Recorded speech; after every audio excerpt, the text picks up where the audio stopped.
আসসালামু আলাইকুম রহমতুল্লাহ। কে ছিল সেই তিনজন যুবক যারা আল্লাহর কুদরতে সেই ভয়ানক বিপদ থেকে রক্ষা পেয়েছিল? আর তারা কেমন আমল করেছিল যে সেই ভয়াবহ গর্ত থেকে তারা আল্লাহর কুদরতে বেরিয়ে এসেছিল? আর তাদের একজন লোক জিনায় লিপ্ত হওয়ার সময় কি এমন হয়েছিল যে আল্লাহরও ভয়ে সে জিনা থেকে মুখ ফিরিয়ে নিল? এসব জানতে ভিডিওটি মনোযোগ সহকারে সম্পূর্ণ দেখুন। তো স্বাগত আপনাকে শিখুন হাদিসের আরো একটি নতুন পর্বে।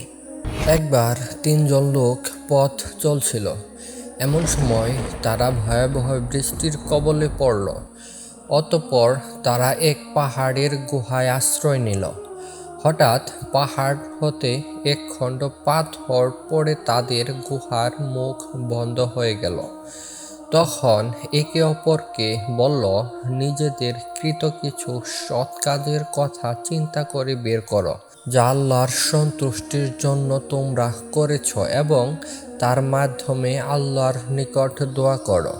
তাহলে হয়তো আল্লাহ তোমাদের উপর হতে পাথরটি সরিয়ে দেবেন। তাদের একজন বলতে লাগলো, হে আল্লাহ, আমার আব্বা আম্মা খুব বৃদ্ধ ছিলেন এবং আমার ছোট ছোট সন্তানও ছিল। আমি তাদের ভরণ পোষণের জন্য পশুপালন করতাম।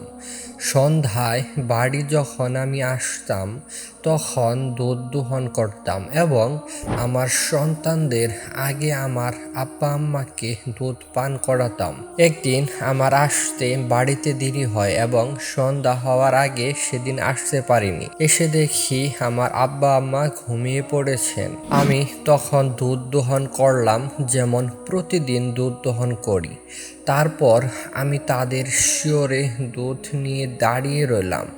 তাদের জাগানো আমি পছন্দ করিনি এবং তাদের আগে আমার বাচ্চাদেরকেও দুধ পান করানো সঙ্গত মনে করিনি। অথচ বাচ্চাগুলো দুধের জন্য আমার পায়ের কাছে পড়ে কান্নাকাটি করছিল। এভাবে ভোর হয়ে গেল। হে আল্লাহ, আপনি জানেন, আমি যদি শুধু আপনার সন্তুষ্টির জন্যই এই কাজটি করে থাকি, তবে আপনি আমাদের হতে পাথরটি ক্ষণিক সরিয়ে দিন, যাতে আমরা আসমানটা দেখতে পাই। তখন আল্লাহ তাআলা পাথরের টুকরো একটু সরিয়ে দিলেন এবং তারা আসমান দেখতে পেল। আল্লাহু আকবার। তখন দ্বিতীয় ব্যক্তি বলল, হে আল্লাহ, আমার এক চাচাতো বোন ছিল। পুরুষরা যেন মহিলাদেরকে ভালোবাসে, আমি তাকে তার চেয়েও অধিক ভালোবাসতাম। একদিন আমি তার কাছে চেয়ে বসলাম, অর্থাৎ খারাপ কাজ করতে চাইলাম, কিন্তু সে অস্বীকার করল যে পর্যন্ত না আমি তার জন্য 100 দিনার নিয়ে আসি। পরে চেষ্টা করে আমি তা জোগাড় করলাম এবং তার কাছে এলাম।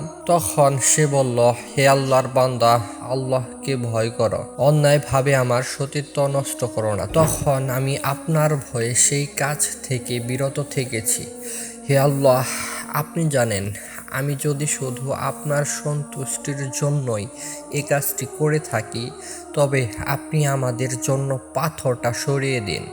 তখন পাথরের টুকরো আরেকটু সরে গেল। আল্লাহু আকবার। তৃতীয় ব্যক্তি বলল, হে আল্লাহ, আমি এক ফারাক চাউলের বিনিময়ে একজন শ্রমিক নিযুক্ত করেছিলাম। যখন সে তার কাজ শেষ করল, আমাকে বলল, আমার পাওনা দিয়ে দাও। আমি তাকে তার পাওনা দিতে গেলে সে তা নিল না। তখন আমি তা দিয়ে কৃষিকাজ করতে লাগলাম এবং এর দ্বারা অনেক গরু ও তার রাখাল জমা করলাম। বেশ কিছুদিন পর সে আমার কাছে আসলো এবং বলল, আল্লাহকে ভয় করো, আমার মজুরি দিয়ে দাও। আমি বললাম, এইসব গরু ও বকরি সব তোমার, এসব তুমি নিয়ে নাও। সে বলল, আল্লাহকে ভয় করো, আমার সাথে ঠাট্টা করো না। আমি বললাম, আমি তোমার সাথে ঠাট্টা করছি না, এগুলো সবই তোমার। তখন সে তা নিয়ে গেল। হে আল্লাহ, আপনি জানেন, যদি আমি আপনার সন্তুষ্টি লাভের জন্য এ কাজটি করে থাকি, তবে পাথরের টুকরো সরিয়ে দিন। তখন আল্লাহ তাআলা সবটুকু পাথর সরিয়ে দিলেন। আল্লাহু আকবার। সম্মানিত শিখুন হাদিসের দর্শকবৃন্দ, ভিডিওটি কেমন লাগলো কমেন্টে আপনার মতামত জানাতে পারেন।